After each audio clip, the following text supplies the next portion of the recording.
Between me, my brother, and our dad, we have over 102 years of Disney experience.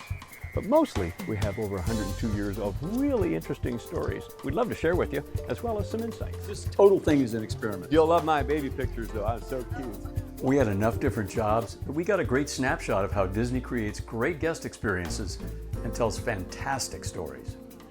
Welcome aboard, thrill seekers and danger lovers. My name's Jungle Rick. I'll be your skipper and guide for the next 2.5 weeks as we travel along these rivers of adventure. Now, folks, I want you to know, he has an MBA. I'm a guitar player, so I started Disneyland and live entertainment because they had the things I liked. They had stories and creative stuff, and they had lights and knobs and buttons.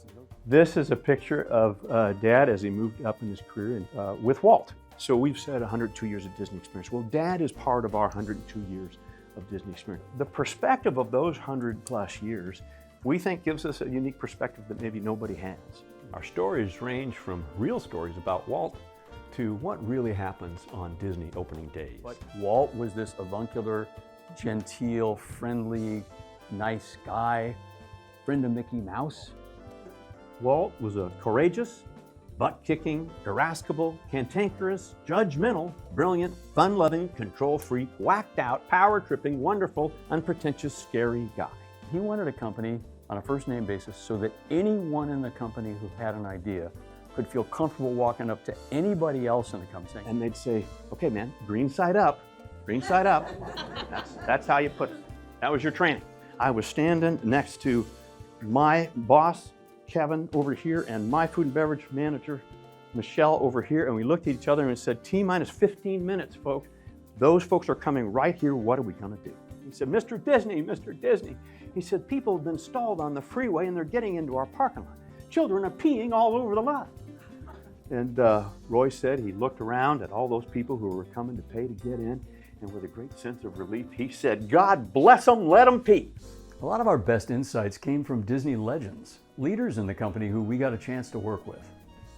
Hideo went on, and man, he grew more and more animated. He said, and when you're walking rooms to see if they're clean, I want you to get down on your hands and knees. And he did this, by the way. He said, I want you to get on your hands and knees and look down there because that's where our guest kids are. They're down there. I want you down there too. And I want you to sniff the phone because that's where our guest noses are when they use the phone. I looked over at Kent and I said, sniff the phone? And he said, be a warrior. Dick doesn't look across the room, he looks at Harry. Harry, I want you to tell that rascal in the front row that there was no fiberglass when Mark Twain wrote Tom Sawyer, and there ain't gonna be any fiberglass on our Tom Sawyer Island raft dock. This story paints a very clear picture of exactly how I defined passion and let them know that I valued it. You've told us a bunch of times you want a Disneyland. Well, if you want a Disneyland, you need to understand we're either gonna do it right or we're not gonna do it, and neither are you. But what's with the totem poles? And he said, oh, Rick, he was laughing. He said, yeah. He says, right before we opened, he said, I got a big truck. And I put my guys on that truck, and they drove out to Disneyland and drove around backstage and just stole everything that wasn't nailed down. And so he said, so totem poles. Imagine the power of telling that story, and you don't even have to name names, about a time the boss took on the cost cutters in the name of great guest service. And I wanted my team to know that we could push the envelope in the name of guest service without me giving them permission to do that. Bob and I would like to offer you some insights into how real teamwork, a can-do focus, passion, diligence, proper risk-taking, and values-based decision-making create magical results. This story follows Joseph Campbell's model of the hero's journey.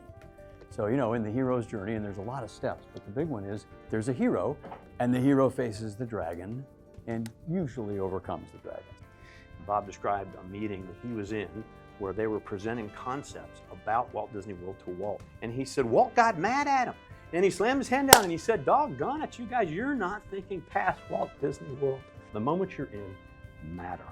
We hope some of these stories will help you pay attention to those moments. We were lucky. We were lucky because people were willing to take a beat, take a time out, say, let me help you with that, let me teach you this, let me show you how to do that, or let me tell you why we don't do it that way. But that's the way we all pass that on. And that happens through great storytelling.